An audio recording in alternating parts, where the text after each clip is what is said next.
Who are you texting Her over there? publicist. Dave Portnoy? What happened? I was just trying to find the word to keep going with Benvenido, but whatever it is from the Bahamas. And I'm like, what's welcome? Wait, and don't tell us. We're going to try to guess? No, she should do it on the show. No, they speak English there. There's no Bahamian. It's like not a language. See, that could have been funny. Welcome is welcome in Bahamas. Vanita, you did not forget your passport. Shep, what's happening? And Shep, what is happening? Welcome to Showmance, guys, the only show on the internet doing deep dives on shows with no depth. Hey, gang. Ciao, ciao. People that know use two chows when they say it. Yes, obviously. Yeah. That's so good. If you chow twice. My Chow motto. twice or fuck off. Yeah. Chow big or chow home. Yeah. Okay. Anyway, hey, everyone. Hi. Hi. How's it going? Good. It's more important for us to know how's it going with you because Nat's realized we have better shows when you're not in a bad mood. Listen, I'm fine. Okay, well, we need better than fine. I'm fine. Give me a grade. You like an A minus? You C An plus? A minus? Where? No, don't be silly. Are we golfing? I'll go with a B minus. Oh, Jesus. Not even, can we grade on a curve? You can do whatever you want. Oh my God. This is going to be a terrible show. It won't. It'll be fun. We realized that Mike is the morale leader here.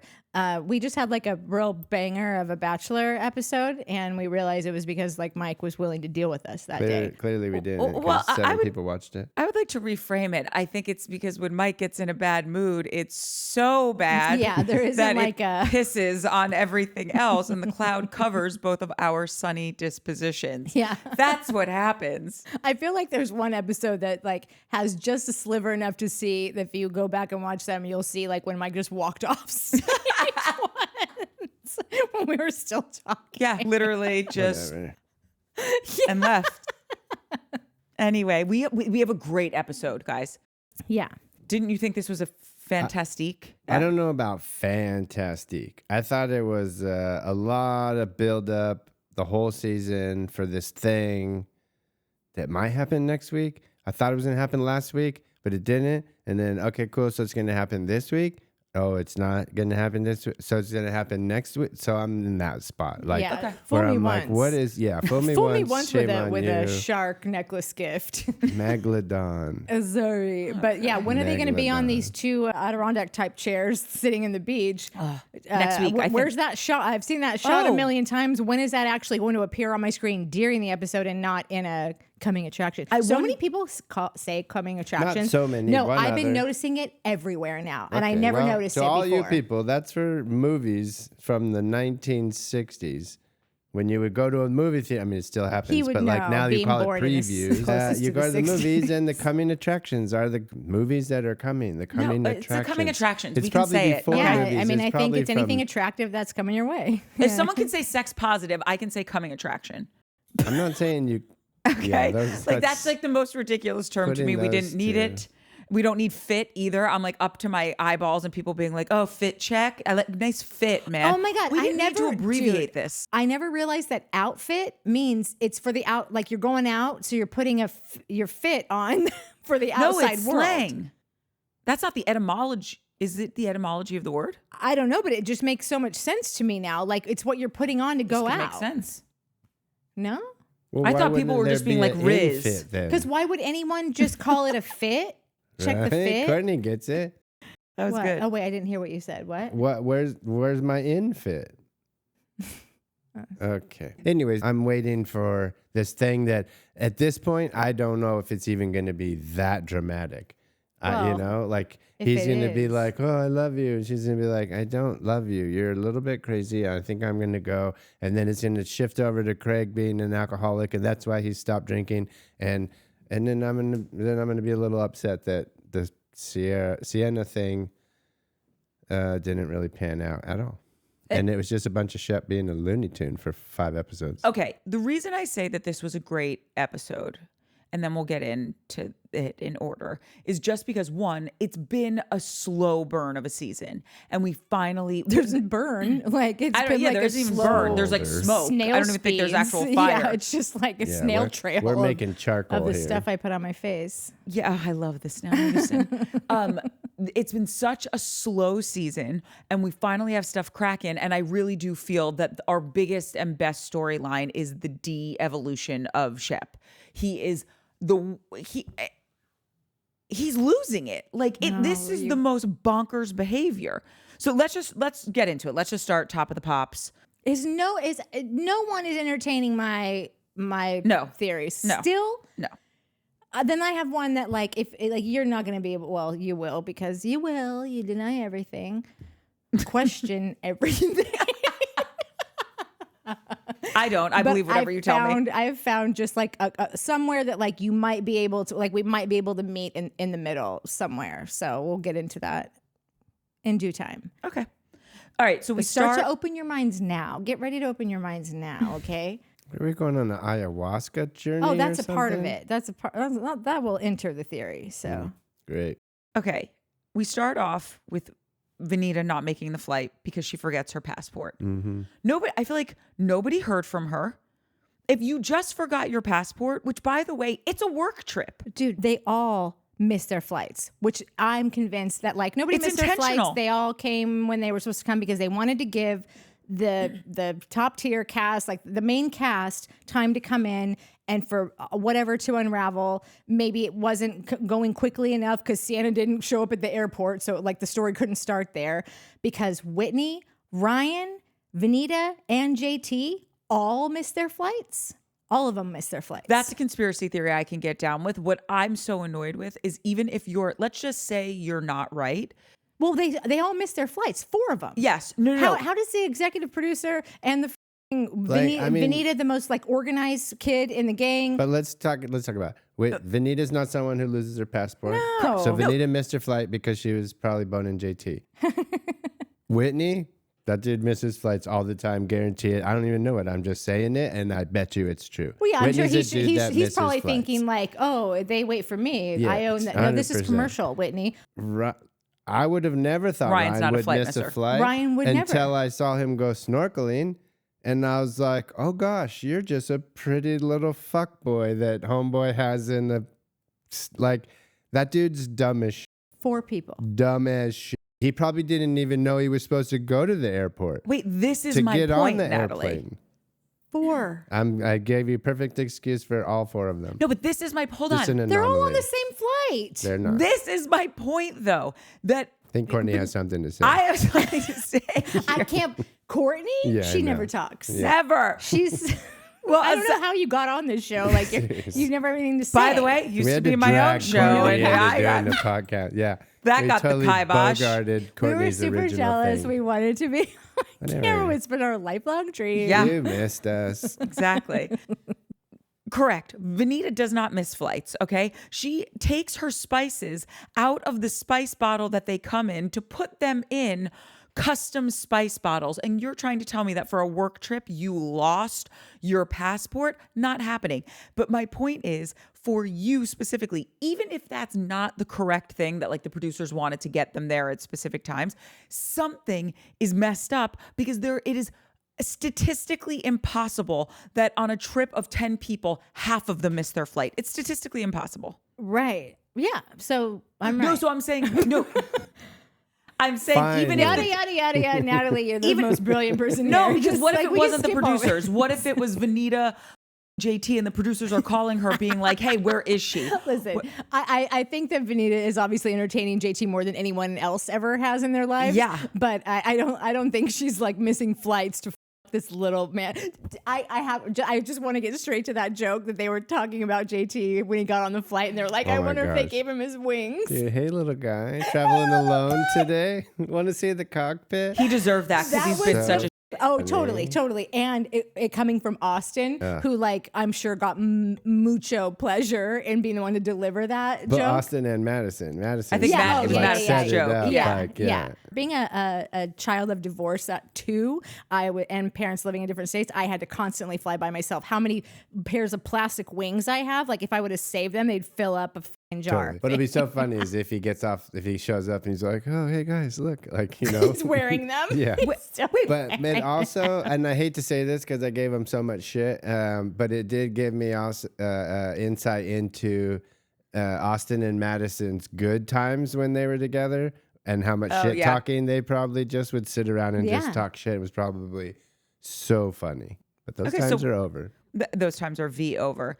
And great, then we're all on the same page. She didn't forget her passport. That was so lame that so many of them missed. Yeah. Well, she said whatever. But they didn't, can we agree that they did not? That 4 of them did not miss their flight. 4 of them were just like put on a different flight. Like I don't know what happened. JT maybe, I don't know what. They were put on a different flight. Like they were all supposed, like right. Whitney and Ryan like were supposed to come on the other. Not because they didn't get there in time, but because like they switched their flights. Like, wait, Mike, you work in production.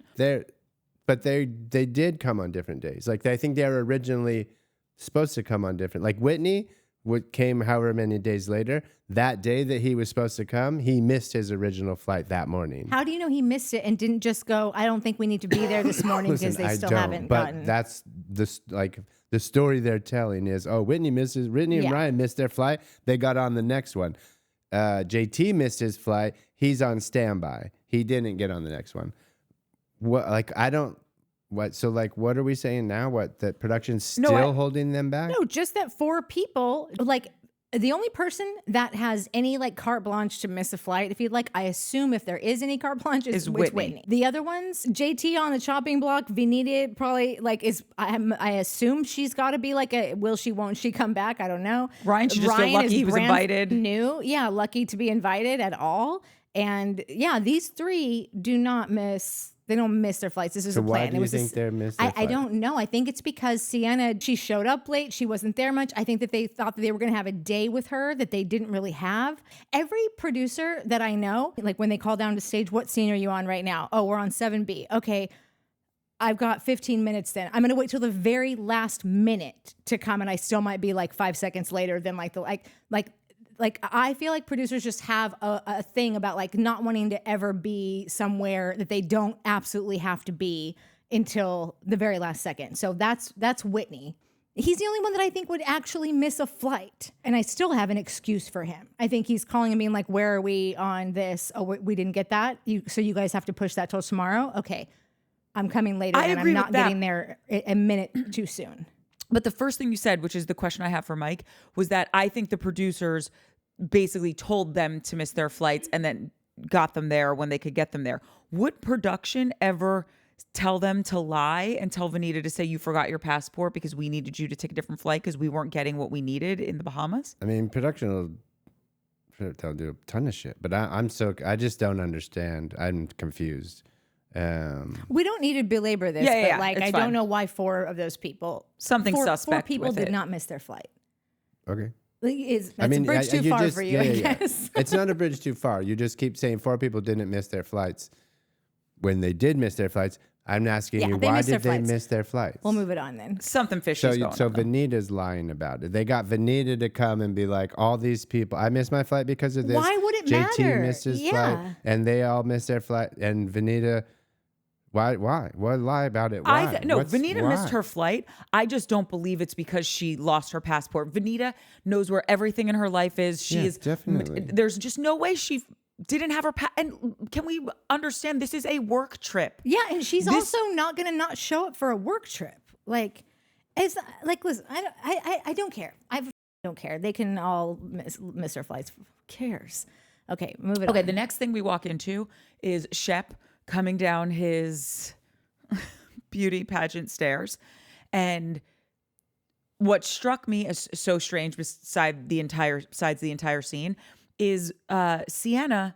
180? Yes. 180. All of a sudden she took a positive pill. Yeah. And it's like, you look so nice. That's a great outfit. I'm like, you could not get further away from him. And now you're fine. And then they start having this bonkers conversation where now I'm starting to think she's nuts, because why are you still here, Sienna? If he's driving you crazy, if he's making you sick to your stomach, if you have the ick, Nick, like, he's now sitting here professing his love to you. And she's like, I didn't know any of this. She's going to tell you why, I think. Please. I don't think that's like, okay, so we all saw the clips, right? Of him saying that she wanted to break up with me and I made her wait. Like, we've all seen this. No, I didn't see this clip. Well, but I heard about it. Well, it exists. Yeah. And it's just like, let me just say, you know, you were calling Shep Daniel. Oh, he must be Daniel Day-Lewis. Well, honestly, at this point, like, Shep should be an actor. The way that this whole thing has gone down, I am more convinced than ever that this is a storyline for Shep. He has been the only one possibly in on it. Maybe Sienna. I don't care about Sienna. I believe that Shep at some point decided, I want to reinvent myself. I've had a however last many years.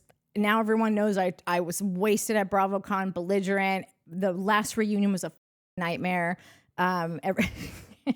Everyone knows that I tried to get Craig kicked out. Now, like, I went the mile to get, like, calling the agents and trying to get him literally escorted out of BravoCon. Like, these are crazy things. Did a bunch of people come out and say that story too, or did just Craig say that story? Oh, we think Craig's lying?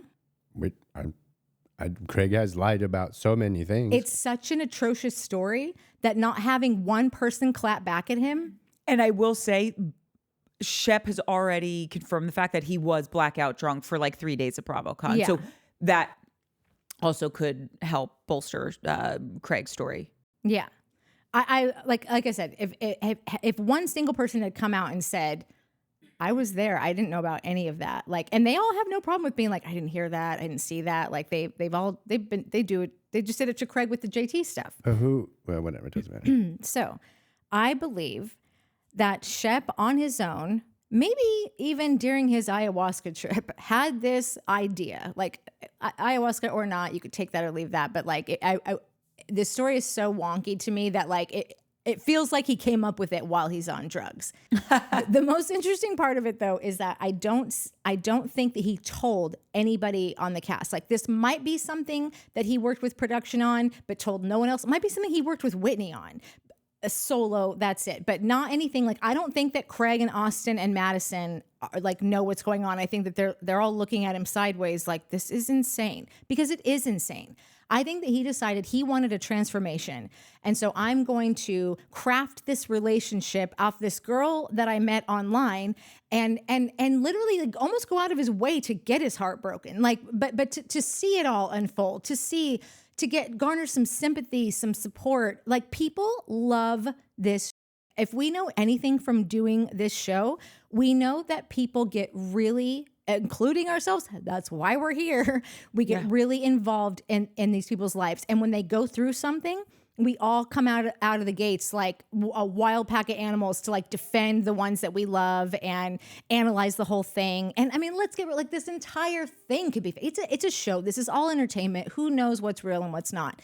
But I think that Sienna, he told Sienna she's trying to end it with him on the phone, because not only is it on the clip that was mentioned at the Bravo after show, there's also, Sienna has now gotten a wild TikTok hair up her ass, and she's made a bunch of TikToks. Yeah. And she said, I tried to do this on the phone. He wanted it done on camera. So here we are.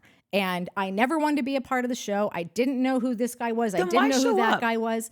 Well, she lives there. So she showed up because he asked her to. They did. I think that they did date for real, but I think she's as real of a relationship as any of the people that Shep dates. They hadn't seen each other since the dog party. When was the dog? Like, you can't, everything that Shep was doing, when he read the text messages that he had sent to her. He read the entire thing to Craig. He read the entire thing again to Austin. Like, maybe that's out of order, but like, I think everything he was saying, it was like, I need all of this to be on camera. I need all of this to be like, so they won't be able to use the scene at all if they don't include my big long text message. everything that he is saying is such a reach. It's so far out. It's so far gone. And they're even going back and doing the clips of him where he's like having to come to Jesus with Madison, with Austin. Like they do a whole montage of clips in this episode where he is telling people that's just not realistic. You're having problems here. You're the problem here. You're causing this. Like Shep is a very like interpersonal communication. Like he knows the human behavior, the human condition better than anybody on this show does. Like he speaks about it. He's like a student of it or something. He loves it. But I don't think for himself he is. It's like the cobbler's kids have no shoes. Like he can identify it in other people, but he can't identify it in himself.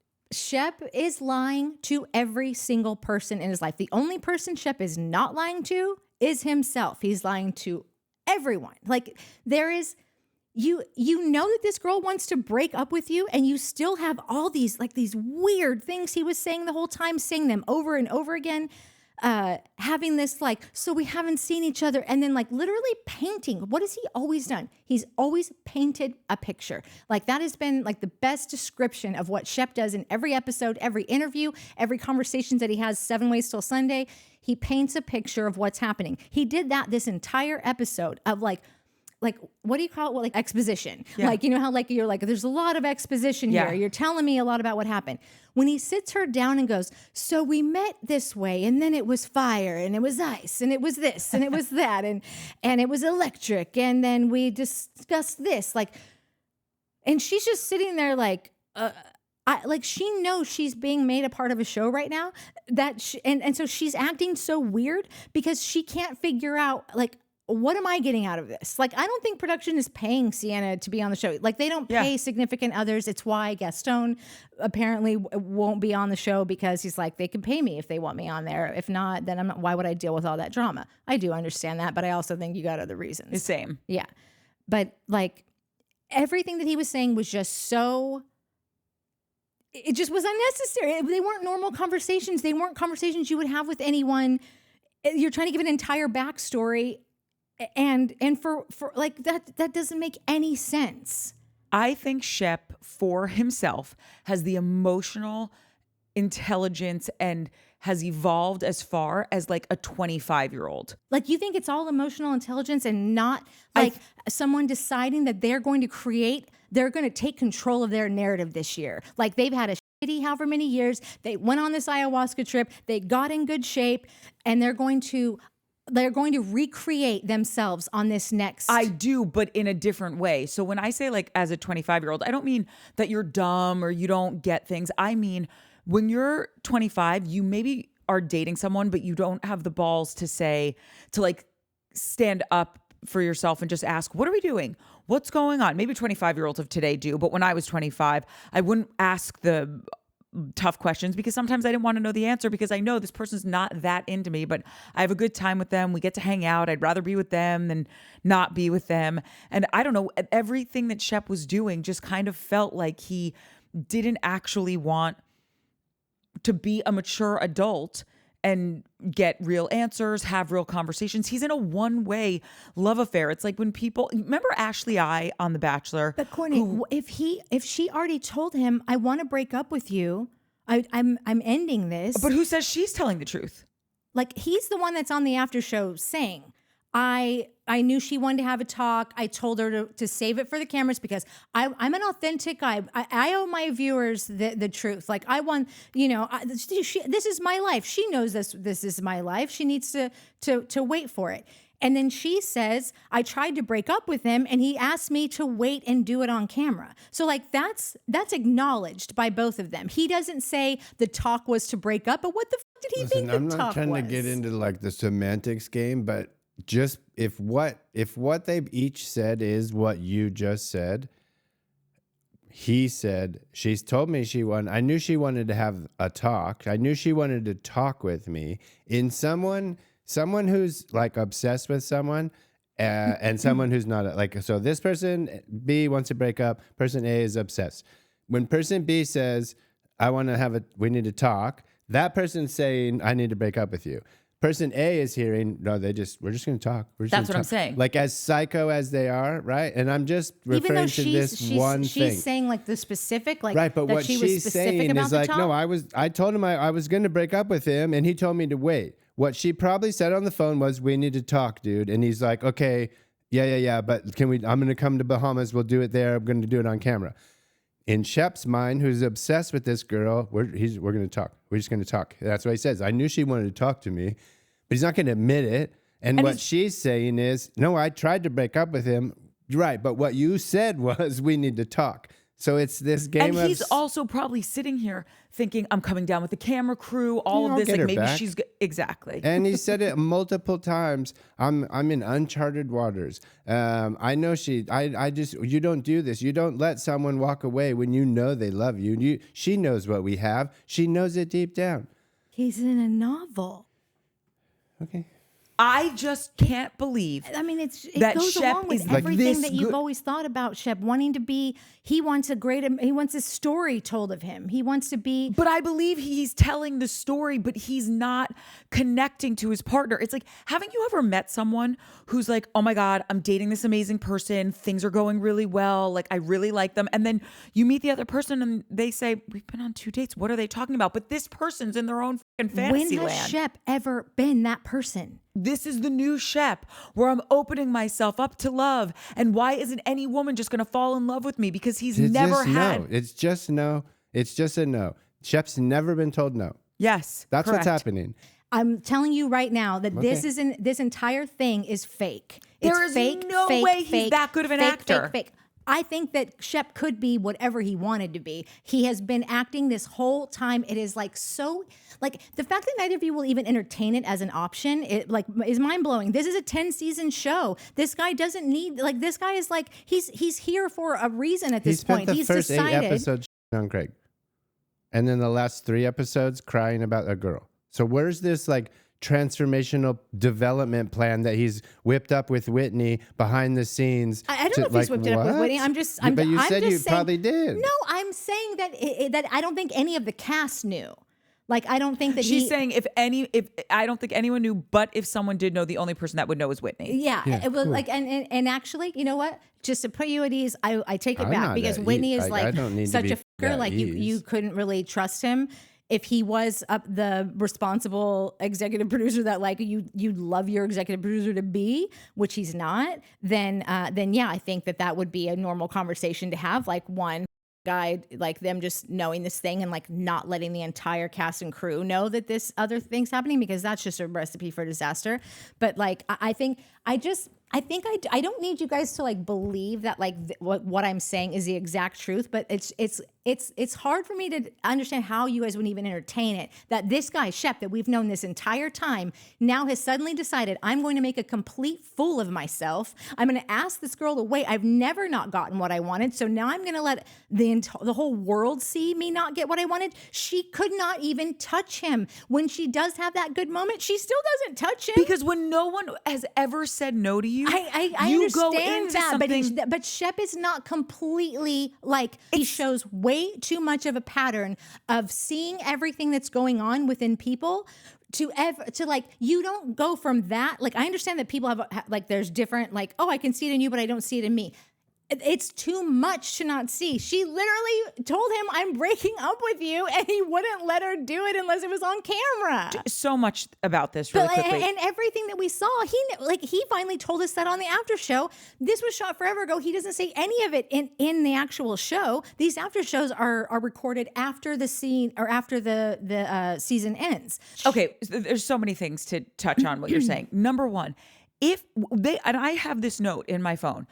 When they were talking, if she wanted to have a conversation with him, if she actually had things to say to him, he never asks. They're having this conversation. He word vomits how much he's in love with her, and he never says, and what did you want to say to me? He never, if he knew she was going to break up with him, he never gave her the opportunity, at least in this episode, to do it. And if he knew that she wanted to have that conversation and he wanted so badly to get it on tape because this is part of his master plan, he never even asked her, and how do you feel about this? What say you? He literally tells her, hold that thought. We'll hold that for now.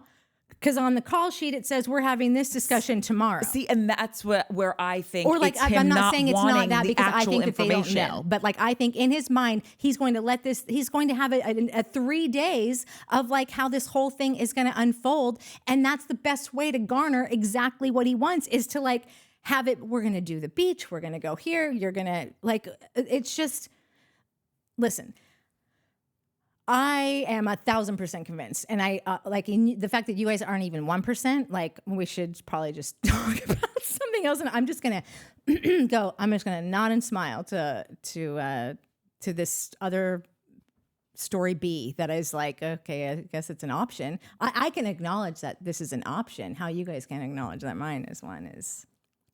Because do you know when someone is, listen, I love Michael Jordan, but this is the only analogy I can come up with, and you can tell me that it's awful, but obviously best basketball as long as you player. don't bring Miss Piggy into it. Okay, well, you wait. Okay.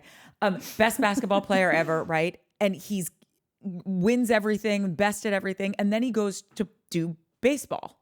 And he wasn't the best at that. And that was shocking to him because, no, I'm the best athlete. And I think that's Shep. It's like, no, everyone's always said yes to me.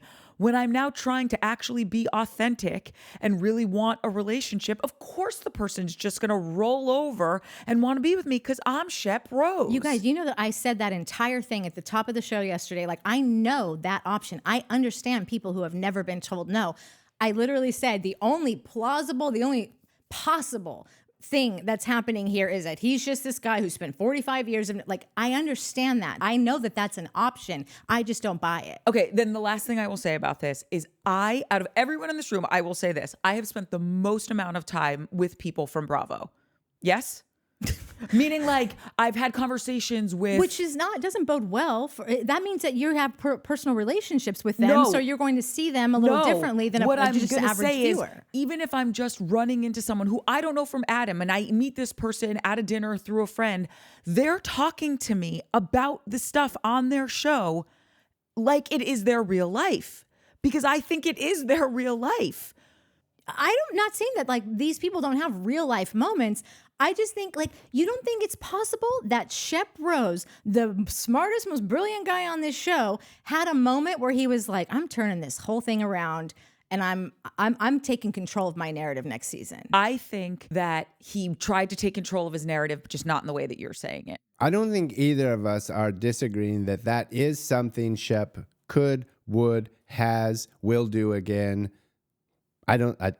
That's not something we're putting past Shep, that Correct. behavior, right? Right. In this instance, you're saying that this chapter of his novel, this is the chapter? Yeah. I'm going to spend 6 or 7 episodes shitting on Craig. I'm going to spend 1 episode trying to be the mediator and get them to like each other again. And then Yeah. I'm going to make myself look like a complete brat, participation trophy baby who can't stand to lose, get dumped on national, like, for what's the outcome? Nobody's in Shep's corner. Nobody's like, oh, poor Shep. Maybe like a couple people, but like, if what you're saying is true, this is the ultimate backfire. Yeah, because Shep never once has Shep would painted a good never- picture. Every time But he that's talks so- about anything, we're like, okay, The fact guy. that we like, can't get on board with you is because it makes way more sense that he's just having a breakdown being told no by a girl for the first time than it does that Shep like, if he's so brilliant and mastermind this whole plan, you think he left out the part where it backfires on him? Where he gets the happy ending and he's the like, hero? What are you talking about? Shep is because I too don't smart think for he- that. I don't think that Shep wants to be in a monogamous relationship with a girl that lives in the Bahamas. Like, He absolutely does. Don't you remember in one of the flashbacks he said to Madison, she goes, well, I hope you get your happy ending. And he's Yeah, like, I I will. think that he Hold on. thinks that. I know that. He says, though, I will. And it will be on white sand I saw beaches it. I and know. we will be in love and all of that. This is, when he met her on Raya, she ticked every box for he's the cab that has been driving around for years picking up chicks without his light on, and he finally flipped it on and he's like, here's my Bahamian princess. This is my white sand beach fairy tale. so you don't think that could be like, he didn't know that he's told that story before? He doesn't remember, like, he doesn't think that like, oh, this is the perfect thing. Here it is right here. This is part of my story. This is the story that I want to tell. No way. Okay. That's just me. That's just me. No. Let's say it is. Let's say in Shep's mind, yes, this is my story. I've thought this since I was a kid. I've said this in interviews and on lunch dates. This is my story. Yeah. He said it. I feel like something brought out the universe brought us together. Yeah. And now so he's already painted this picture, and she's saying no. Okay. So you guys think that Shep literally has, because it's himself, that he has nothing that he has lived, nothing that he has said, every brilliant, like not brilliant. I don't want to keep calling Shep brilliant. I don't think he's brilliant, but I do think that some people are way more in tune. They observe human behaviors. Yeah. He is one of the higher level of those people that I've encountered I can spot them when I see them, them. He is of a higher level of that. You think all of that gets thrown out just because it's dealing with him. Like none of that, like this story is asinine. It is asinine that anybody finds themselves in this situation and then films it and then, oh, hold that thought. Okay, I only want to talk about this much of it here because then we're going to talk about this much of it on day 2. And then this. I'm sorry. I'm going to stop you because we're getting nowhere. Here's what else is asinine. We're getting nowhere because like Here's what else is you won't asinine. entertain any of this. Here's what else is asinine is love. When you meet someone you fall in love, you go do asinine shit. He's 5 years old. Yeah, and I don't think he's ever really like allowed himself to be open to. Okay. I don't think he is now. Like I think he thought he was, like what Mike was saying. Finish your thought. I want to hear what you had to say. We just move on to what else happened. Like this is, I've never seen anyone so in on. Like I don't know. It's as clear as it is to you. Yeah. It's as clear to everyone else that no, he fell in love head over heels with this girl, painted a picture, this life that he's always thought he was going to live. Boom, landed in his lap, nailed it. Shep Rose got it again. We're doing it right. Oh, and then she says like you do when you're like what's fun. She's like a dude. She's saying some dude shit. We're gonna have the sickest babies. Okay, we're gonna travel all over. That's what player dudes say. She played Shep, but like Shep fell for it, and now it's all falling apart. And Shep's on a TV show, so like you film everything. That's his job. Yeah, cool. What else happened? Because like this is so dumb. The rest of that you scene. think Shep is that masterful of a manipulator, manipulated I think Shep's the got a lot of time show. on his hands, and he is. I think if anyone is going to concoct something and think he can, he's not he can pull one this over. Story. Here's what he concocted. Because you haven't watched him try to pull one over on every single person on this show, including us, every week after week, interview after interview. Like, have we not been talking about that this entire season? That Shep is always like trying to tell you about how something is because he wants you to believe it's how something is. Like every episode. All I want you to do is just say like it's an option. Because it's not an option. Like it's not an option. You heard it here first. Here's okay. I'll give you. You know why here's these what I'll conversations get weird? It's because you just immediately think like, oh, I'll give you the you're option. so crazy that you would even think about this. But like storytelling is storytelling. Like 10 seasons of a show, storytelling is not lost on a 10 season person. Certainly not a storyteller like Shep Rose. Not lost on him. I didn't know Shep Rose was all of a sudden a storyteller. A story maker, living in a story himself, like a story person.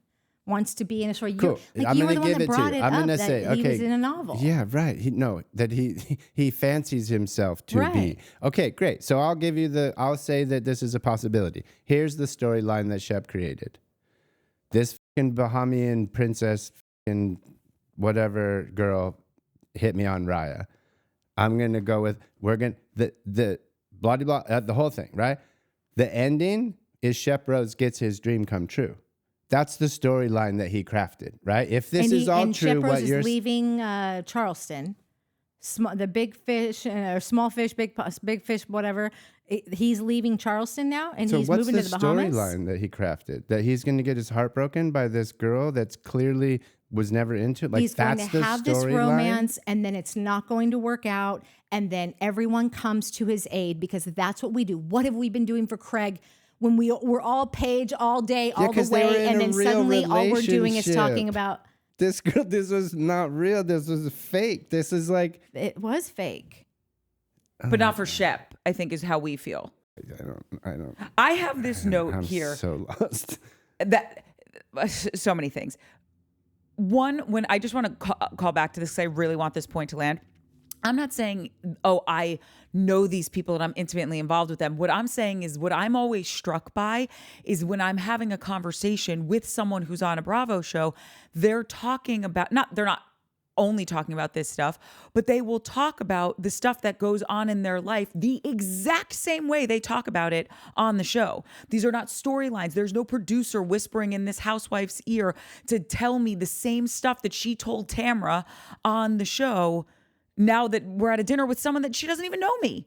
Like it makes no, again, this person's not that good of an actor. This is just who she is and what she feels in her daily life. And that's what I think, at least in this scenario, Mike and I are saying about Shep. And my You're note very is generalizing reality TV not being produced though. Like it's produced all the time. Like I'm sure that there are definitely stories and definitely these especially with the housewives. Like I think women are a little bit different in that way. But like I think that we all know that reality story is produced every day from just depending on what day it is, what's going on. Like, you don't think that that's like a thing? Yes, but I don't think it's so produced on such a granular level that the producer is telling Vanita, you have to miss this flight and lie that you lost your passport because we don't have the footage we have. Okay. I don't think that, I think. So then if it we is just a coincidence that all four of them all missed their flights.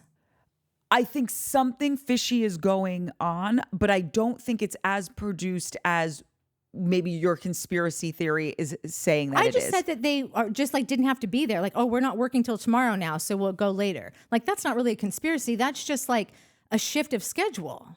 I thought you were saying they're saying we don't have what we need. We got to hold these people back. Well, like, do you need us? Oh, you don't? Okay, should we just come tomorrow then? Yeah, you guys can come tomorrow if you want. Well, that's why I asked Mike. And again, we don't have to keep beating the dead horse, but that's why I asked Mike, like, would production say you have to lie about why we didn't want you there? Because that's where I don't think reality TV, on some shows, great, but I think if you're looking at like the Southern Charm or Real Housewives of Beverly Hills or whatever, they put these people on cast trips because they know if we have these people together for 5 days and people are drinking and there's a time change and all this and they're on planes and all this stuff, drama is bound to happen. A storyline that we've been following is bound to blow up in our faces and we're going to get wine tossed in people's faces. Shep's going to throw a chair, but I don't think they're saying now, Shep, now you have to throw a chair on the beach. Like, I don't think it's that produced.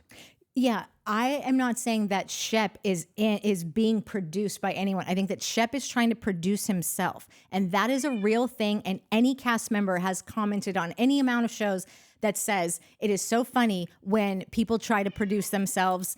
It never turns out the way when you try to lie to the cameras, when you try to create your own narrative, it never lands right. It never lands how you think it's landing. Correct. And I agree with all of that people that the cast member tries to produce their own storyline. Yeah. 100%. But then that almost becomes a storyline. So like, then, okay, right. So like I said, we stopped talking about the missing a flight earlier because like that really means nothing. I mean, that was just like a funny thing to like, yeah, who gives a shit to add in. But you were just saying Vanita does not lose a passport. So then why is who told her to lie then? You think she told herself maybe to lie? she was doing something with JT. Maybe she didn't really want to be on this trip and was trying to cut it short because she doesn't want to be a part of the drama or whatever. Like, there could have been reasons why Vanita didn't show up that she just didn't want to get into, and she used the lie of like, it's like if you don't want to go to someone's birthday party and you just say, I'm not feeling well. No, it's not that I'm not feeling well. I don't like you. I don't like your friends. You celebrate the opening of an envelope and I don't want to go. Do you think Vanita's the kind of person that goes, I'm not going to work today because I don't want to deal with that? I think in this circumstance she could. I do. Because I'm going to be there. Like has not had any storyline the entire, or is it just because she's like, they're not going to use me anyway, so I'm not going to go. Maybe she wanted to wait. That scene with JT when he says like, I think I have some meetings, and she goes, I'm sure you do, and she cackled about it. Like, And we talked about that. Like, what was that? That was a weird thing, like a weird response. Absolutely. But I him. thought that was business between her and JT. I didn't think that was production coming in telling them to do that. Yeah, no, either way, like I don't know who tells anyone to do anything. I just think again, I don't care who missed their flights and why. It's weird that 4 people missed their flights, and 3 of them being people that like really don't have carte blanche to decide when they're coming and going. Okay, so then I'm gaining clarity because that's not what I thought you were saying in the beginning. I think maybe, and tell me if this is correct, what you are saying is that Shep is producing his own storyline here. He could be. This is an option. Like this is your conspiracy theory that you're just rolling out right now. Yeah. Shep is producing his own storyline. Then are you saying his reactions in the moment are him putting it on for the camera, or it is a genuine reaction? Because yes, as much as you can try to produce your own storyline, life happens. It's like having a photo shoot outside. You can say, okay, this is what we're going to do. And then all of a sudden in the middle of this photo shoot where you have beautiful lighting, it starts raining on you. And then everyone reacts to that rain. So are you saying he's trying to produce his own storyline, trying to act his way through it, but he's getting curveballs thrown to him? And she's not playing along. She's like, you can see it in everything that he says to her. She's like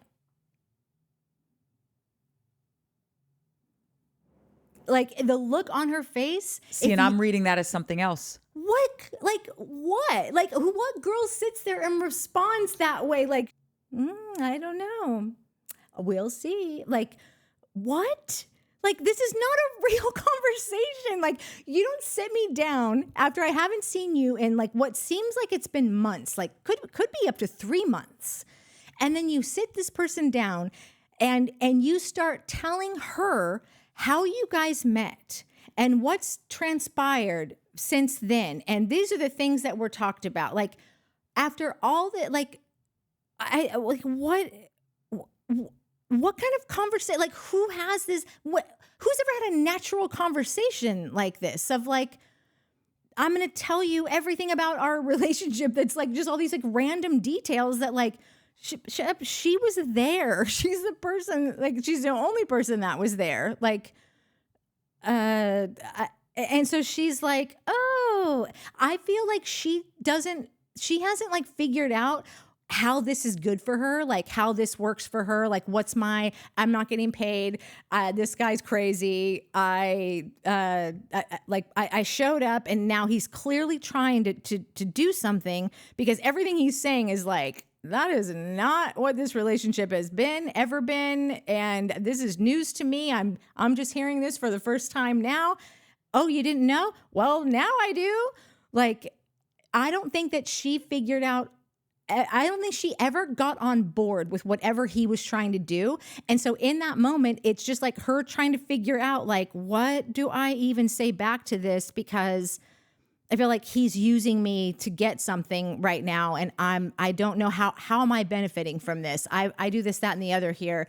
The fact that I've even showed up here right now is like, I'm doing him a solid. And now how is this all going to play out when they edit it and cut it together? And like, what is my role here? I don't know. Like, that's what all the, like, she's just thinking, like, what can I say to this right now? What do I get out of this? I feel like Mike and I are swimming in the same pool as you, that we're both quizzical about her responses to all of this. I just think we're on opposite ends of the pool, or at least, Mike, does that feel accurate? Because I was questioning the same thing as to like, just say it, just tell him what you want, but she doesn't know how to say it. She doesn't, I don't know. My note was Shep is emotionally and hold on, I want to see the exact way I put it. He is emotionally and romantically stunted. And that's why all of this is coming off in this wildly unbelievable way. Like, bro, you're 45 years old. You've hooked up with so many chicks, which is the problem because he hasn't been in relationships. He's only hooked up with chicks. He has no emotional intelligence. He has no romantic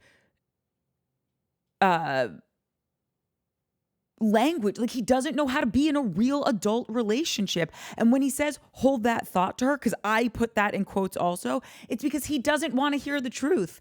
Were you ever in your, I did this in my 20s. I will speak for myself. I remember one guy specifically I was dating in my 20s, and I knew it was coming to an end, but I really liked him. And I also knew that he really liked me. And I'm thinking, nah, I'm like cool and fun and likable, and we have a great time together. And if he just could have a little bit more time around me, we could parlay this into something more. And so when he would call, even if I could answer the phone, I wouldn't answer it. Or when we were having a conversation, you know, like, oh, hey, oh my God, I'm so sorry. I'm getting another call. It's from my manager. I've got to take this. And I would just keep pushing it off, thinking if I could buy myself more time, he would like me more. Clearly that's ridiculous, but I also didn't have enough belief in myself, or I just was so goo goo gaga over this guy that I was letting myself act a fool. And that's what I think Shep is doing. I just don't. And you know, at 45, you're a 20-year-old girl in Los Angeles just trying to like figure that out. You think it's 45-year-old guys doing that? 100%. Okay, I was talking to a 50-year-old dude a few weekends ago. I'm at a friend's birthday party, and one of my friends is there. He's 50-something years old, and we were talking about, I'm like, oh, so are you dating anyone? Oh, Minnie Poppins. I'm sorry, but like, now it's just like in a steady stream. Yeah. Like I cannot cut all that out. Like it is impossible. Like I can I'll let her bob in. and weave.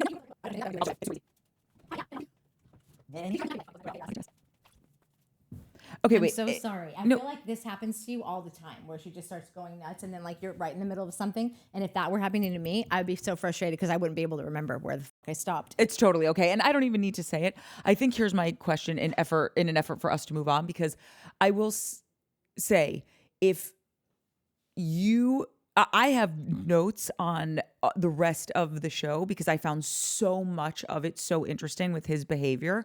But are we going to keep coming back to like we're not going to keep coming back to it because like I have said my pieces, you all know what it is, and I think that we should just continue on because I don't think that what you're saying is not an option. It's just like not the one I'm going with. So like, okay, how about this? I will give you this. I will 100% give you this. Some version of what you're saying that I could get on board with is that Shep is self-producing, and this got away from him in a way that he never imagined. Because right. I do believe very steadfastly in the fact that if Shep's producing his own storyline, he is too in love with himself to make him look like a failure, like he's not going to get what he wants. And anytime historically he hasn't gotten what he wants, he throws a temper tantrum, like what happened with Taylor and him when they were on that weekend away. I think it was last season.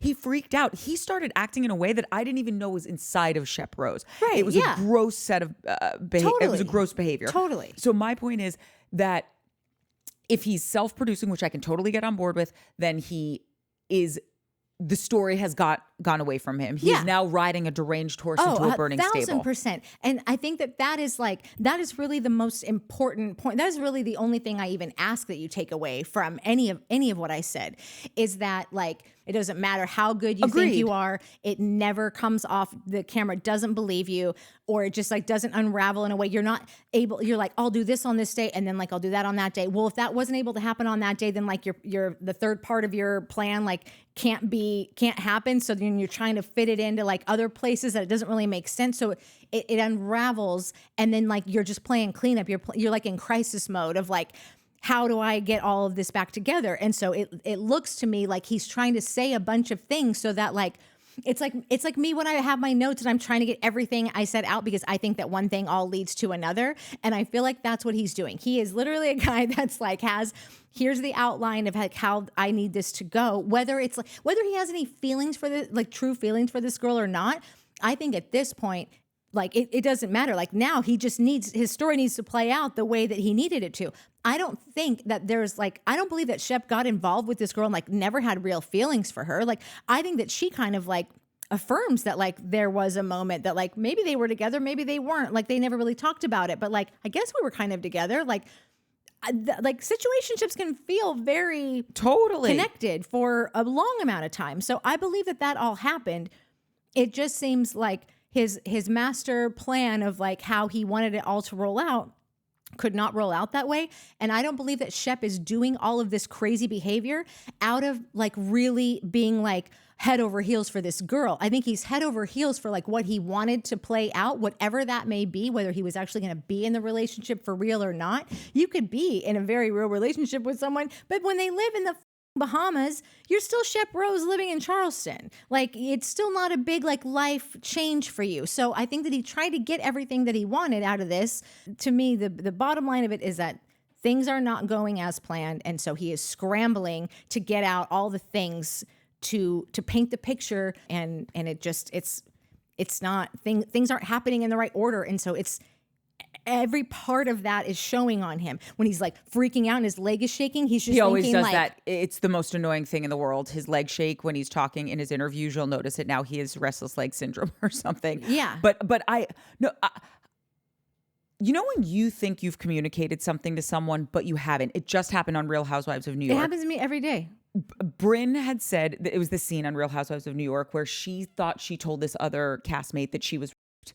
And there was this, it's the only thing that's happened all season when this massive fight erupts because Brynn's like, I can't believe this cast member said I slept with someone for a job. She knows I was raped.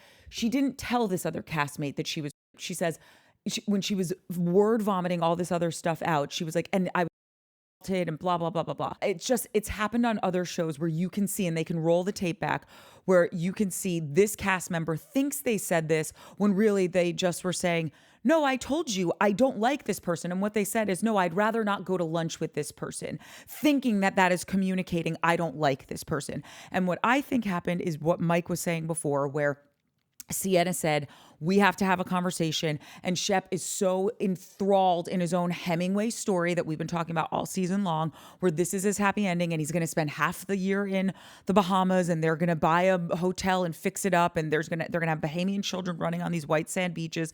And then he's going to come back to Charleston for the 6 months that they film Southern Charm. And that's how he thinks it's playing out. And him self-producing his own story, I completely get on board with. He wanted to have this banner season where I have this beautiful beauty queen who's also a brain surgeon and speaks fluent French, and Taylor's dating some loser who's not even showing up for him. That's what I think is going on. Yeah.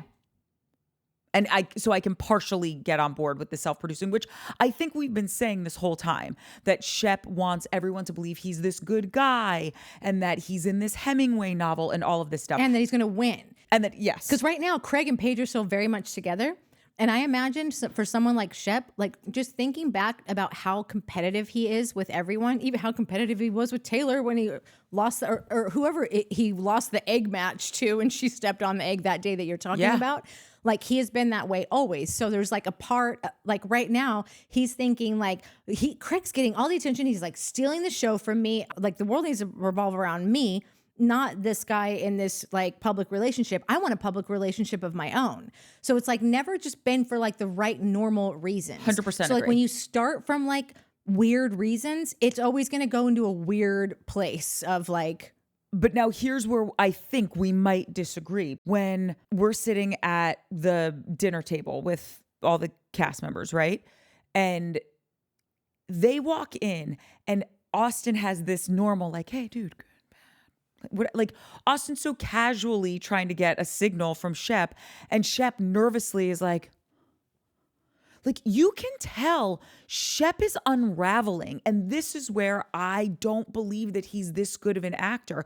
And when he leaves and they have this conversation with her, and then we go into the next scene where she doesn't even want to come back to the hotel room with him, and he's making up excuses for her. And then he doesn't just go quietly into the dark night. He then sends her his TED Talk. It's the most proud joke it's the most proud he's been of any joke he's ever told. It's not even funny. It's embarrassing. The whole text was cringeworthy. Was like, what is happening? Have you ever seen this person talk like this? But this is where Mike, I would love to hear your thought on this. I genuinely believe this is Shep reacting to what's going on. I don't believe he's acting. Do you? I think I've made that pretty clear. Anything else? I mean, what else? What else? What else can I say? Like, I'm literally afraid to say anything for it to because it will be torpedoed into a thing. Like, It is a total option that Shep masterminded this whole Well, thing. not it didn't mastermind because it's No, gone he to didn't shit. mastermind. Well, it's, I'm just Whatever it saying, like, is. it's not a brilliant plan. It's not like he's really pulled it off. Okay, it's an option. You convinced me that it's an option. Why do you take this so personally? I don't. I'm not taking it personal. I've said what I have to say. You're convinced it's not real. So like, say your piece. I just now want to get back on track, but then like I find myself like I've dug myself so far in a hole that I don't know how to like. I don't know. For me personally, I just need to show you this, and I could show the camera. Like, this is just my Southern Charm notes. That was all Southern Charm, wholeheartedly though, believing like I have my stomach ache, my ass, the text. She's not in love with him. He's conflating the fact that she said at the dinner table, like, of course I love him. You can love someone and not be in love with him, but because Shep has never had anyone say no to him, or most people don't say no to him in this respect, like, of course she's in love with me. Who wouldn't be in love with me? She hasn't answered. He wants to try. He's thinking like, I have all these people there. I got a camera crew. Like, she'll come around. His exact words was, dinner last night was electric. Electric? You guys weren't holding hands. She wasn't sitting next to you. She wasn't engaged with you, at least for the part that was filmed or that was aired. Yeah. Maybe things happened. Like, he's delusional.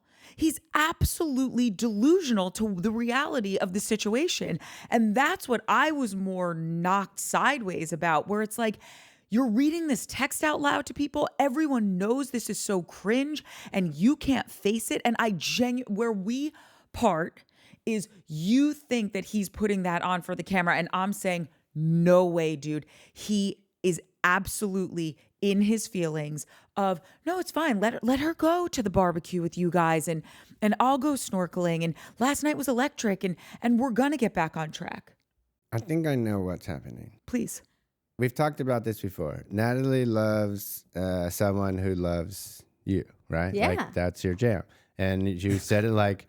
Who doesn't? You want to be loved? Of course, everybody wants to be loved. But like, if someone doesn't love you, they don't exist, right? Fuck them. No, So they can burn in hell for if all I care. Natalie... Like, the problem with that is like, if you were to ever change, or if someone was to ever stop loving you, not using me as an example, Seems like you are. I'm not, and they broke up with you, you wouldn't care. Like, you wouldn't care. You'd Well, be I like, would be like, if you broke up with me, you're clearly an idiot.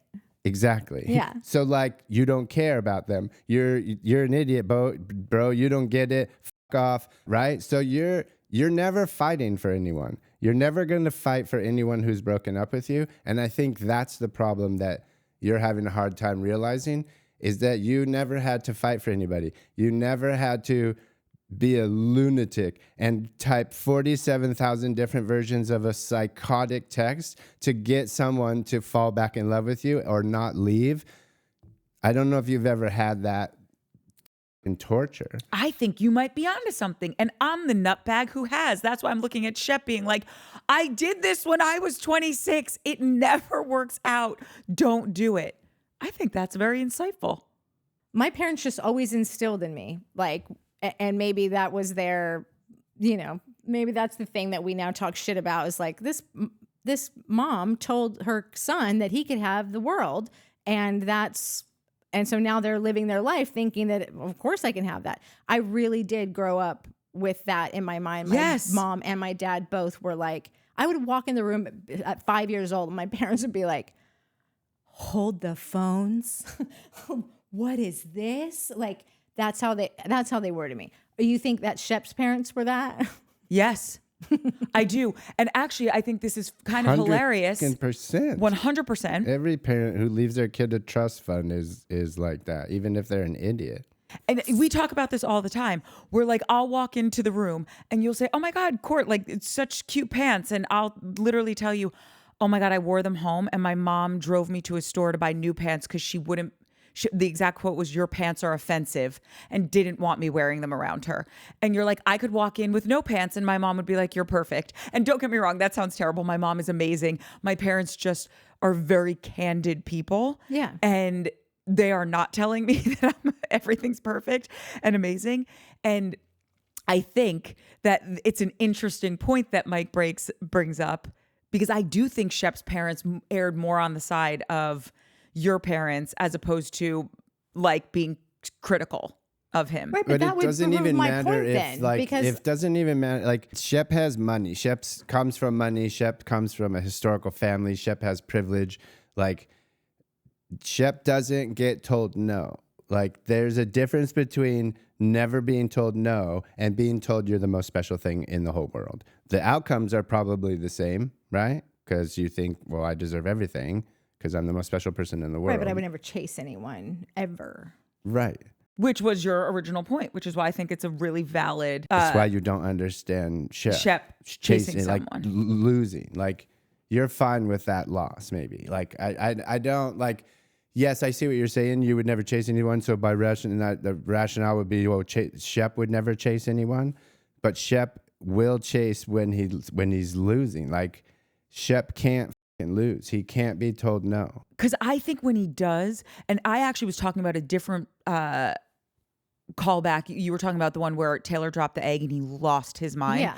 I was talking about, it was at night and something happened. They were in like some outside room where there was a fireplace and Yeah. Taylor said something and wine was going all over the place. And he was having a grown man temper tantrum. Yeah.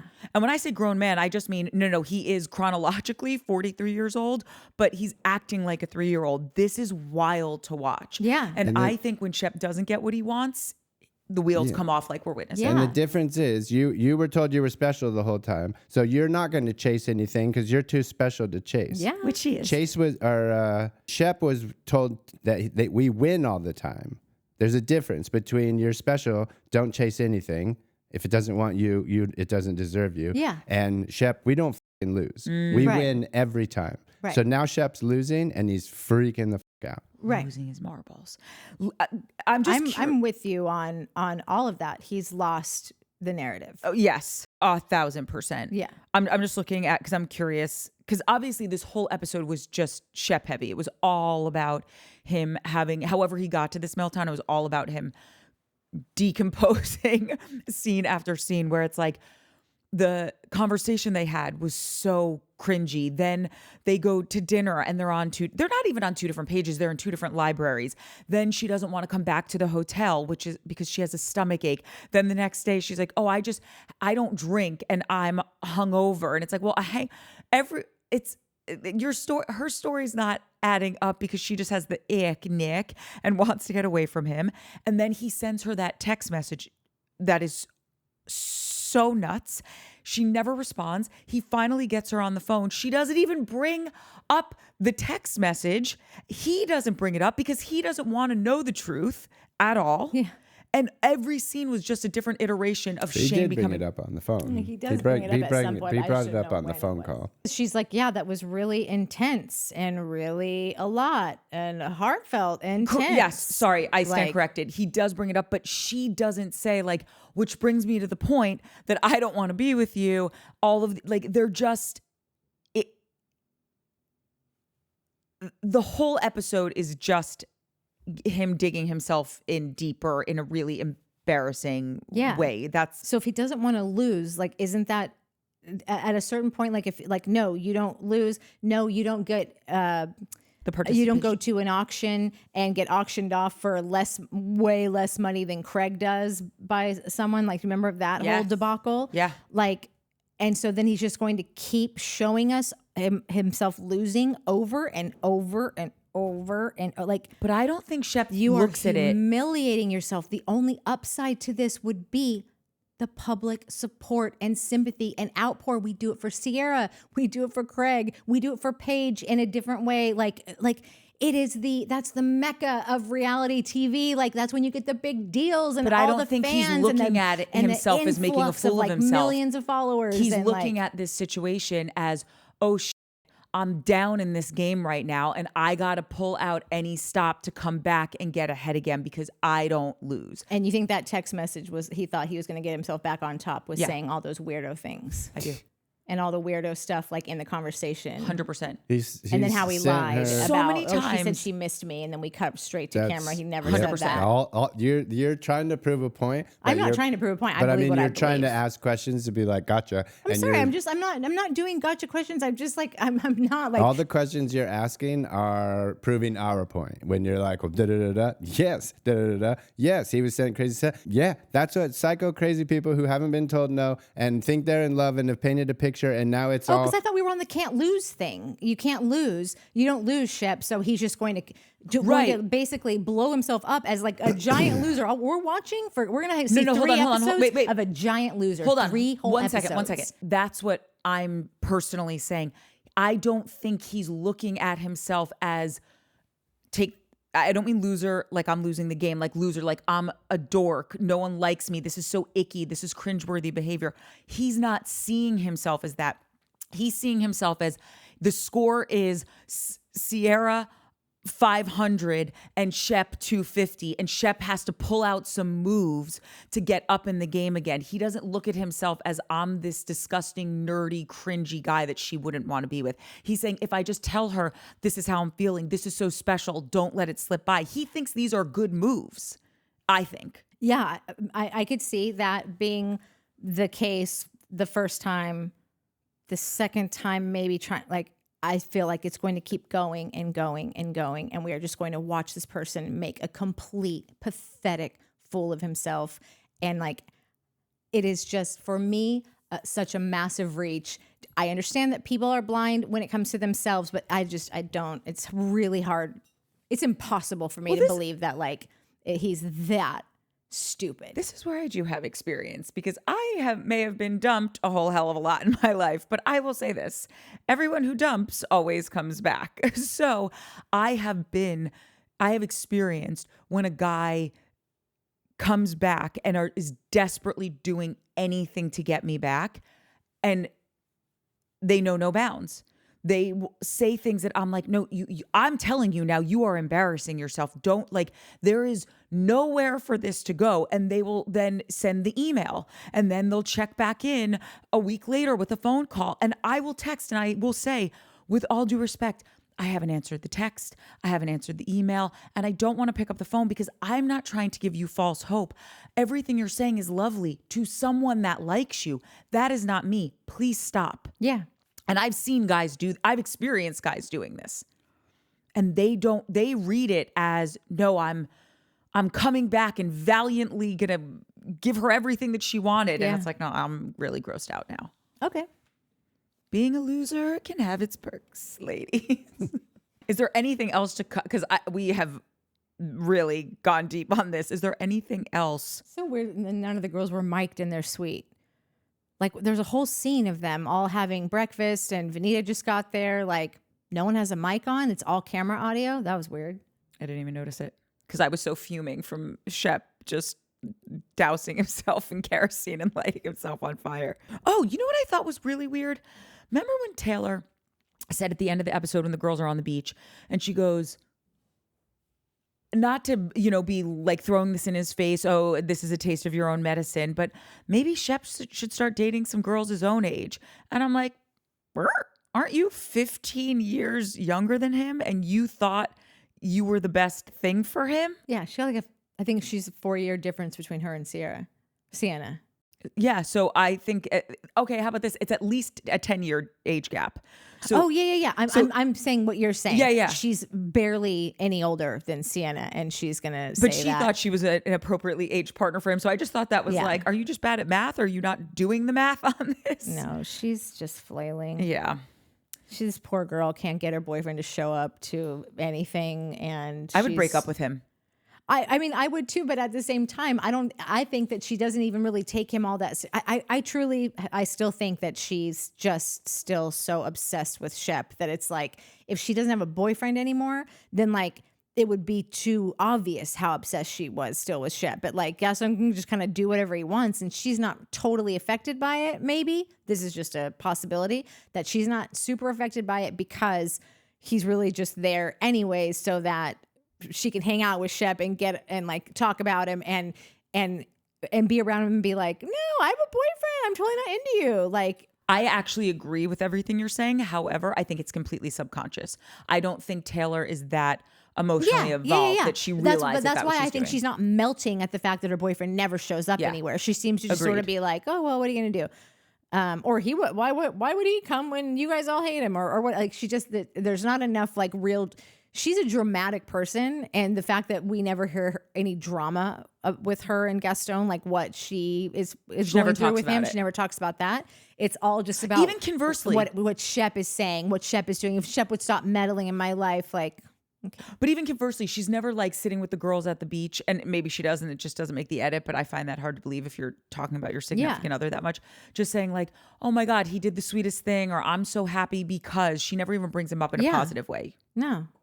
If she wanted him to hang out, though, it would make sense why she was not hanging out with the girls, and all of a sudden switching from going from the fish fry to the scuba diving with Shep and wanting to hang out with Shep and get in Shep's face at lunch. Yeah. And pretend like she cares about Shep, and maybe Gaston will see this and get jealous and want to come hang out. Yeah. That's something I think she could totally amount to. I do think, though, subconsciously, this is all happening for her. And I think when Sienna decided like, oh, I'm not going to come to any of it, that's when she's like, oh, then I'll go on the boat with Shep because now I get to have some FaceTime with him. I do think that. Yeah. Also, and I don't mean to get back into the fight because we're in a really good place, guys. And I hate confrontation more than anything in the world. So imagine how uncomfortable I am. Shep, this is just why I don't think he's acting. You guys, I don't care. You're going to watch this back in the edit and be like, now I see why they think I care so much. 40 minutes where you just kept coming and coming. I knew I shouldn't have said anything. I was just going to say, Shep doesn't even sound like himself when he's on the phone with her. Mm-hmm. And to me, there's just little things that as someone who is a trained actor, I know how hard it is to, a lot of the times when we see bad actors, which everyone thinks they can act. And let me explain something to you. Not everyone can act. It is a real skill set. Like we were saying, modeling is a real skill. And it's why so many times you'll see like, oh, this musician wants to be in this movie. And then they're in this movie and they're such a dynamic, charismatic person, but they get on film and they're just it's that Jack scene in 30 Rock where he's like, what do I do with my hands? Yeah. And all this kind of stuff.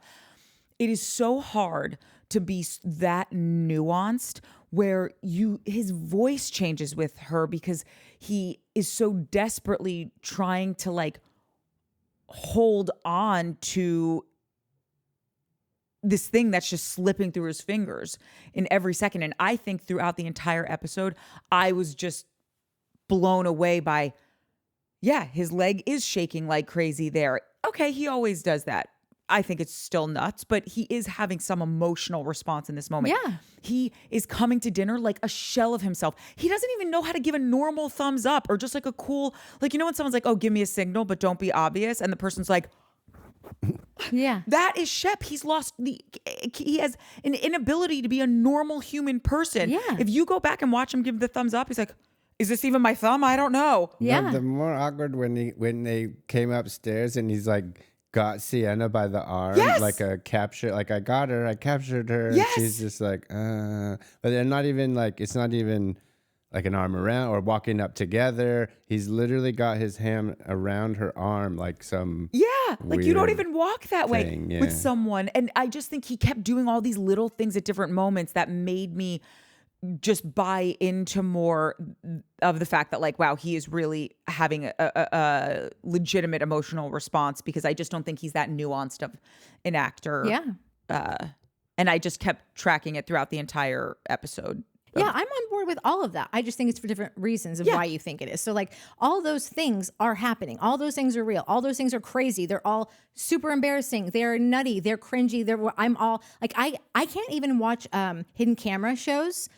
I have to get up and pace because I'm like, oh my God, you're on camera. You don't even know. Like these things, I am so affected like a sponge by just people doing everything wrong and they're walking into traps. I can't stand it. Even with movies, I know this is fake, and I still am just like, you're gonna walk right into that. I don't know what you're gonna do about it. That's how I feel all those things with Shep. I just think Feel that them for a different. the motive is different. That it's, yes, he wants to win. Yes, he is never told no. But like, I don't think he's really in love with this girl. Like, honestly, I don't know how anyone's gonna take this. I don't think Sienna's that fucking special. She's just an everyday whatever. She got some freckles on her lips. Like, does that make you like 10 tiers higher than every other woman this guy's ever met? Like, But special in regards to looks, or special in regards to really Accomplished any of and- it. Like, yeah, she's accomplished some things. I'm sure there are other women that Shep has dated that went to law school and went and got this degree and helped children and I guarantee Shep's never dated a potential neurosurgeon. Not one. And beauty queen doctor. But I'm sure he's probably dated tons of beauty queens. Oh no, I'm saying beauty queen doctor. Whoa. The combination. No way. How many of those even exist? Like this lady. GPT could tell us. I think that there's 1,000 girls that I've seen even on this show that are like, I think Madison blows Sienna out of the water Yes, for her charisma, but for Madison, her everything. beautiful, And I get it. like Shep Sienna's didn't get beautiful. her. So like, but like, I don't think that this girl is that special to be like throwing all your self-respect out the window. Like, Oh, I think like, she's. this is the I do think first she's girl very he's ever beautiful met. and like has an Sure, impressive resume. Sure, of course, yeah, great. There's a billion girls in this country that are like that. Shep travels everywhere. Like, she's not the first person that has a couple like, boxes checked that like your average girl next door doesn't have. Like, I don't like. Wait, so They've can I met ask? like 6 times total. Can I ask you a question? Yeah. So, for clarity's sake, do you feel like in these scenes, Shep is acting? Like, you know, with the text message, like this is him producing himself to say this text message? Because you just said, oh, I agree with you, but I'm saying I don't think Shep is acting. And I think you are saying you do think he's acting. I think that he is acting to get something. Like, he is pulling out all the stops to get something. And so that can be acting. Like, he's acting. Okay, as, I get like, it. I'm I going get what to you're tell saying. you all these things. And like who does that much expo, whatever the word is? Like, who sits, like, it's just like nothing about this is natural. This is not a natural conversation between two people. It's not. And I understand that, like, I've never been so obsessed with someone to do that. I don't think Shep's the guy that would do it either, just for the sake of love and wanting to be with this girl so badly. He wanted to. I can get on board with all the things about him wanting to win. I just think that the prize was not love. It was just like achieving whatever he thought he should be doing, whatever kind of girl he thinks he should be with, whatever a story he wants to tell you, whatever he wants to put out after having several shitty years and just kind of everyone talking about like, this guy is 100%. unhelped. I feel like he we've been cannot saying help that all himself season, though. Yeah. So yeah, I just don't think he was like head over heels in love with this girl and crazy, and he just had to get her because like he loved her so much and is that obsessed with someone because of the love that he has for this woman. I don't think Shep's maybe even like totally capable of that, or like I don't think he even wants to be that. In I mean, maybe he would like whether to be. he is capable or is not, which I don't think he is capable. I don't think he's done enough work on himself. I think he thinks he's capable. Yeah. I think he thinks having I haven't, think so I'll Shep direct thinks he this can to do Mike. everything. Haven't you ever been totally lovesick? Like, I remember when my first boyfriend broke up with me, it was almost like I was so delusional thinking that no person would ever make me that happy again, that I needed him, or I couldn't see the forest for the trees. Like, there was no one could tell me like, you're going to meet another person and that's going to be fine. And clearly that's how it is and everything's fine. But I was in such a myopic point of view. And I think because Shep has boned a lot of chicks. I think he has zero experience when it comes to actually being an adult in a mature, communicative, healthy relationship. And that's why I think we're seeing a 45-year-old man acting like a 25-year-old unhinged person that has no life experience in this arena. Mm-hmm. And I think that he we're sitting here being like, you don't know that, bro. I think he doesn't know it. I genuinely think that. Yeah. Yeah. Why not? Anybody got anything else about this episode? I thought it was crazy how Austin just seemed to be like on he was like determined to have an issue with Craig the whole time. Like Craig's doing Craig type, whatever Craig does. Yeah. He'd be doing it every time they're all together, every time they go anywhere. Like these are all, we've been watching Craig have these behaviors from the get. And I feel like Austin was really like going out of his way to be like, I don't like that. I don't like what he said. I know what he meant by this. And it's not what he wants you to think he meant. Like, it almost seemed to me, again, the conspiracy theorist, like that Austin knows, like, I have not really had much of a story this whole year, except for like, I'm beefing with Craig. My girlfriend is like, has been here like once or twice, maybe. I think that everyone is just trying to pull the story to themselves. Craig doesn't really seem to be, because he's naturally had it, just like everyone gets lucky. He's having that year where all eyes are on him. And now it just seems like Shep and Austin are both like trying to get in the game all the time with something. There's like pulling things. I'm not saying that what Craig does not annoy him, but like this is not new. And it felt like he was on the mission to like continue his like, no, I'm still pretty pissed at this one. I said this 2 episodes ago. I'm so over the Austin Craig drama. I don't care. Get in a room together and hash it out. Yeah. And when he pulls Madison, like, let's go look at the water. And then they start talking like, I love their relationship. I think they go back a long ways. I think they're both mature adults who like have like, or have come up together. And like, I like that relationship a lot. I would like it between Austin and Madison if there wasn't just those moments of like, this is getting weird. She's a married woman now. And like, of course you've got that. But even when she goes out and talks to him, it's like Craig's not going nearly as hard as like Austin is, but he's like, I feel like he's looking at me and this guy just hates me now. Like everything I do, he's just like, oh God, I could like feel him. It's because you guys haven't gotten into a room together and just talked it out. Yeah. And he even says like, I think that the Band-Aid that we put on it is like starting to fall off, like acknowledging that they never fixed it. But then even Madison was just like, I don't think she could give. Madison is almost like she has the confidence to know like, they're never getting rid of me. Like I'm just going to show up, drink my champagne. I'm going to tell Sally to take her boobies that are going to be gone any minute and shake them over here so we can get us on that boat. Like she just doesn't seem. I love that her walking with the kind of confidence that's like, I paid my dues. I put this one through the ringer. You all watched. You all loved it. That was me. Never forget it. Yeah. And then when she's talking to Craig, she's like, you guys are brothers. You'll figure. Like she literally said like 2 lines to like what it was. And so I couldn't decide from that if it was Madison just being like a non-effort day. Like I'm hungover from last night. I don't really have anything to say about this.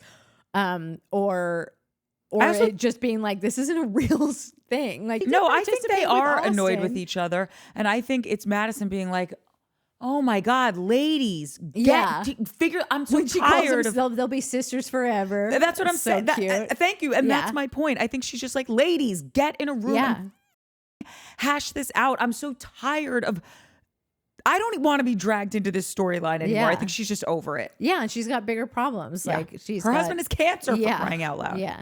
Do you have any other thoughts on the epi, Mikey? I'm just waiting for this breakup, and it didn't happen last week. It didn't happen this week. I'm now not sure if it's going to happen next week, and if it does, it's going to be anticlimactic, because that's usually what happens when you string something out for 3 or 4 episodes. It's because there's nothing really there. Like nothing super interesting happened in my book. Like nothing new, nothing that I wasn't like, oh, yep, that all tracks. And then the end, just the Craig and Austin, when Craig was like, oh, he hates me. But I don't think Austin saying that's not new.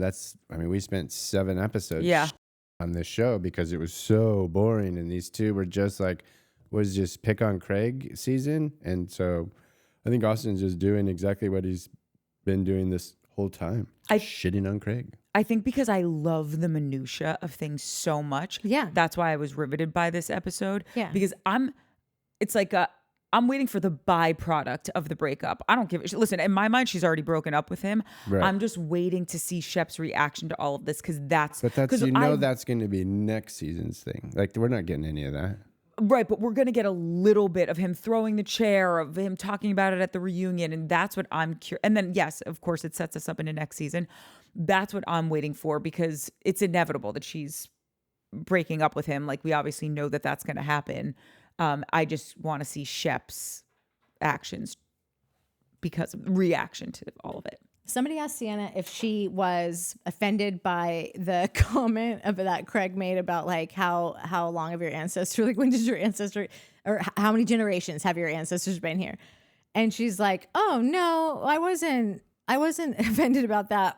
I was offended when he brought up about getting me a visa if I were to like go with Shep. She goes, I'm American.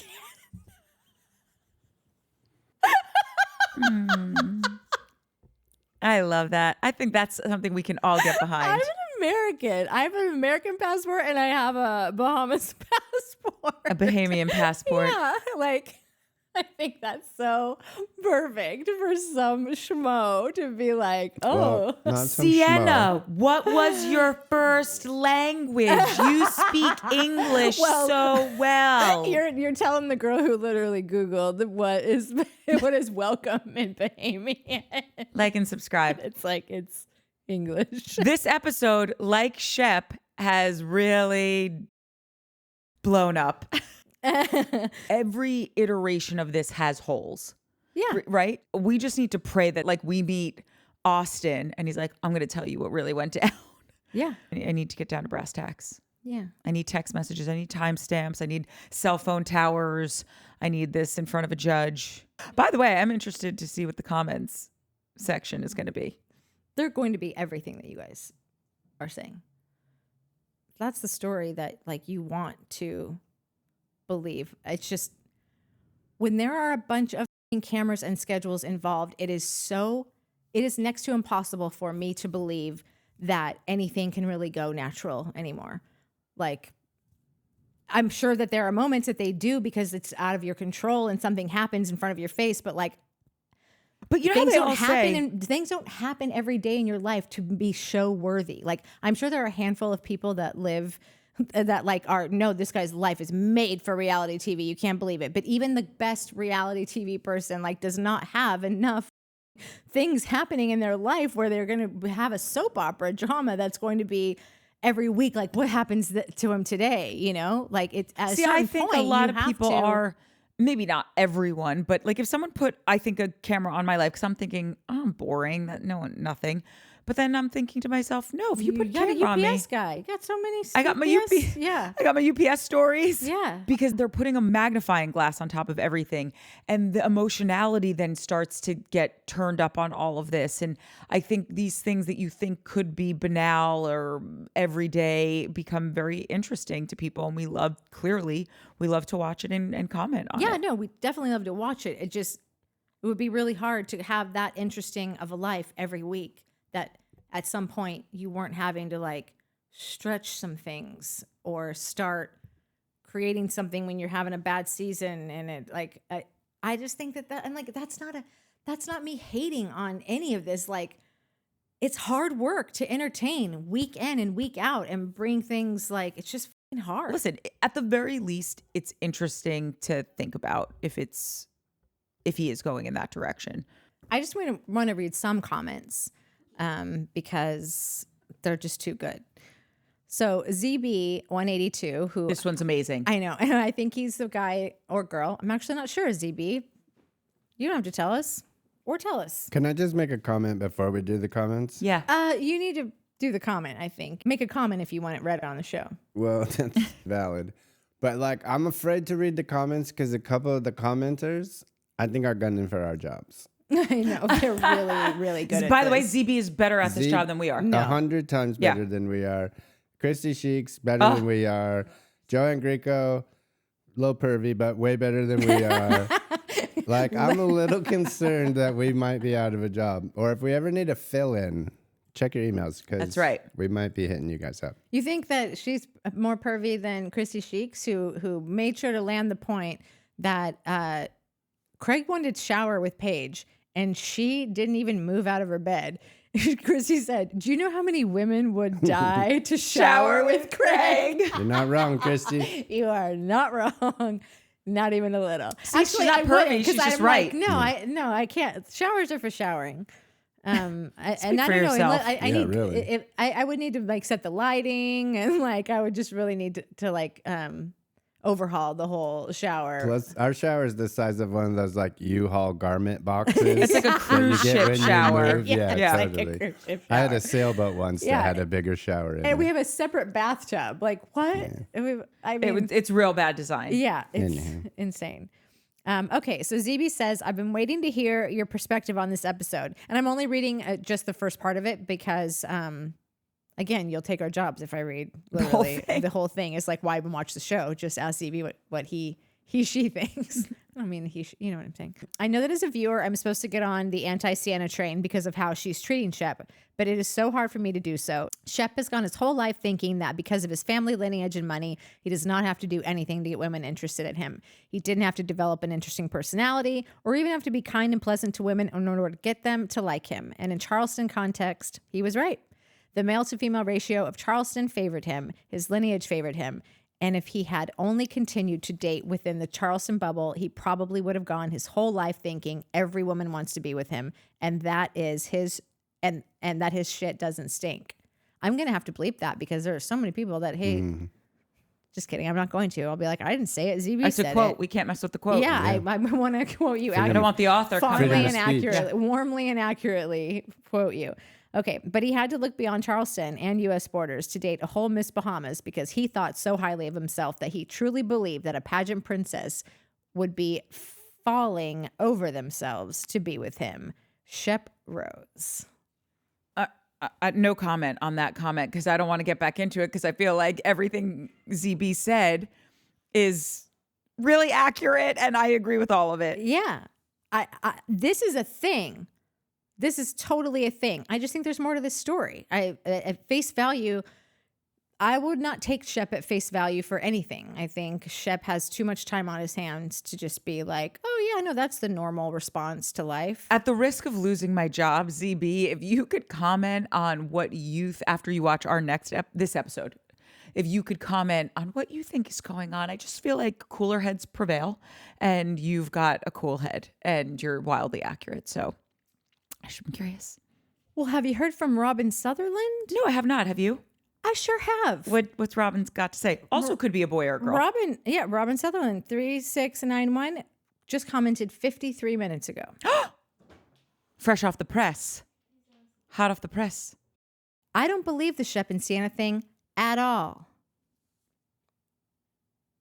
See, we have smart viewers. This is Shep's redemption arc. I don't know, Robin. Oh. I didn't text her, Robin. I didn't say, Robin, could you? You guys are out of control. Mommy is not happy with this you, is Mini sympathy. Puppet. This is part of her narrative. This is her redemption arc. This is her redemption arc. Apparently, the ratio of women to men in Charleston is 8-1, so the men don't have to put in much effort. Shep has always treated women like dirt, which is partly the fault of the women who put up with it. Well, people only treat you as you ask to be treated. Shep was drunk and belligerent at BravoCon, and I believe this season is designed to make him look vulnerable so people forget how awful he is. That's like really the simplest way of like putting my long droning on of on and onness that like I'm sure makes you want to put needles in your eye. But that's just, it's like they all sort of like, oh God, she really got it this season. Oh, she had a great season. Oh, that was not like, I feel like 10 seasons, you're on a roller coaster. Sometimes you get the great angles and sometimes you just don't. And it just seems like what has transpired in the most recent years would give a show or a person more incentive to really want to do something to change things up. Or even Shep just saying, I allowed you guys to follow me when I showed you this and then I did that. And remember I yelled at her. Remember I did this. I need something this year. I think we all agree that this was Shep coming back to be like, I did my glow up. I got my revenge body, all this stuff. We just don't agree on the details of it. Yeah. But Robin, I'm curious to hear what your thought is after you hear this episode. She's also. not. She just will tell you that you're wrong, Robin. No, I So- won't. I didn't say you were wrong. In fairness, I agree with both of you equal amounts of times. Sometimes I'm like, Mike, you're nuts. I don't agree with you. And then I'm like, I'm on Nat's side, and you're like, you're teaming up on me. See, now I'm on your side. I don't know if I've ever. Well, you said thought those it. Words. You think it. You think it. Yeah, we discussed this. Yeah, you're communicating with your eyeballs. Lynn Shaw 5068 says that no woman wants a shark tooth necklace. Lynn, finally, Unity. some bipartisanship. This is a unity play. What about a megalodon? Oh, I forgot. Tooth necklace. Oh my God, I forgot that you We were. can never all Susan, agree or be on the whatever. same page. Lynn, you are so right. And speaking as the uteruses in the room, I can tell you, Mike, no woman, including Natalie, wants a shark's tooth or a Natalie's not getting one.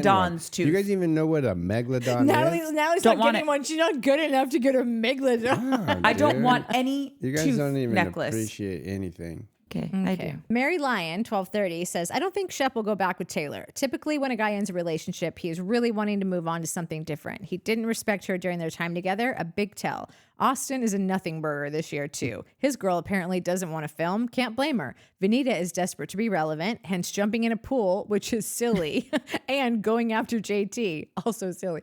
Yeah, that's I think nailed it on nailed all that. accounts. Except, I think, just for clarification, I don't feel, and tell me if you agree, I don't feel like Shep is desperate to get back to Taylor. I think what we've been saying is like they deserve each other. Yeah, no, yeah, totally. Mary Lane goes on to say, there isn't much substance to the show so far, and the characters are leaving much to desire as far as content is concerned. I see JT, Vanita, Taylor, and Leva being removed next year. Molly and Sally have potential. Listen, I don't think that those people are leaving. I don't know if Vanita's going anywhere. That's what I'm saying. Yeah, Vanita's I not. don't think that they're necessarily going anywhere. What I can say is that I wouldn't care if they did. Yeah, for sure. I wouldn't Agreed. miss any of those Oh, people. we did it. The end. We agreed on something. Yeah, I would not miss Good any of story. them. Like and subscribe. Tiffany Finley says Shep doesn't watch the show allegedly, so he will not be evolving by watching himself. Yeah, I love that she puts allegedly. I'm going to take it that this is something you don't truly believe.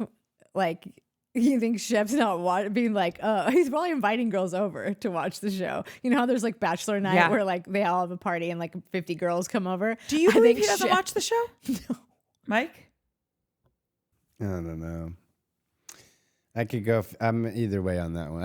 I would totally believe it if he was like never seen an episode, and I would totally believe it if he has DVR'd and watches every episode multiple times. What I think is when he feels like he's in a good spot, having a good season, or he had a good episode, that he will watch. But I think if he's had an episode where he's had one of his temper tantrums, acted a fool, did the egg thing with Taylor, he's like, I don't need to watch it. I was there. I got it.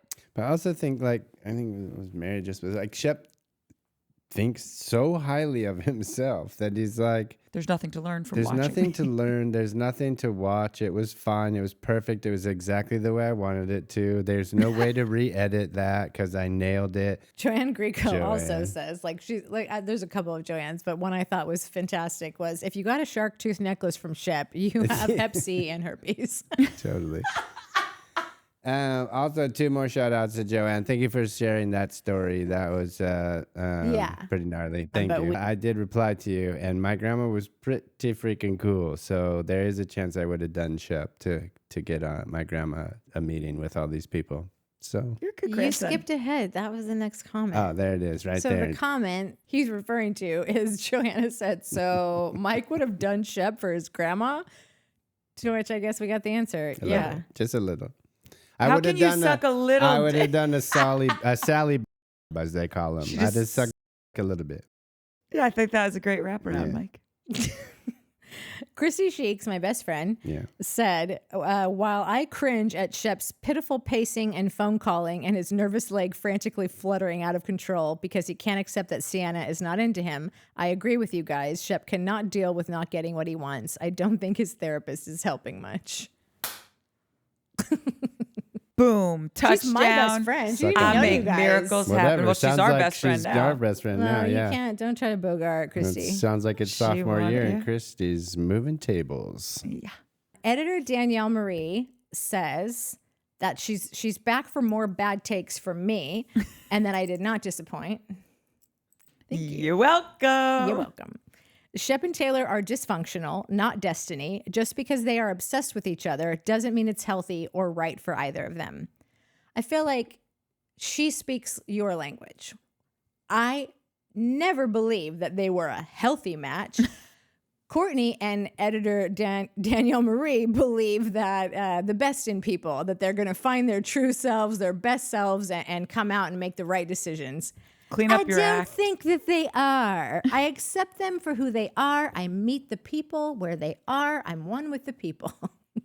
And I do not believe that Taylor will ever do the work to get anywhere further than where she is. So I've decided that this just makes sense. Let's stop fighting it and wasting all of your childbearing years and just get it over with. But I really don't. I think that, like, yes, like we were saying before, it's like they're not ever going to get back together, but they should, because it oddly makes sense. But I actually don't think they will ever get back together. Do you think? Well, I was wondering if just in this episode, I wonder if what Taylor witnessed like was enough for her to be like, oh my God, I was in love with this guy. I was like pining over, this is pathetic. He's humiliating himself on national television right now. Like the second that a guy looks like they're doing something so desperate and so pathetic and like they have lost control of everything,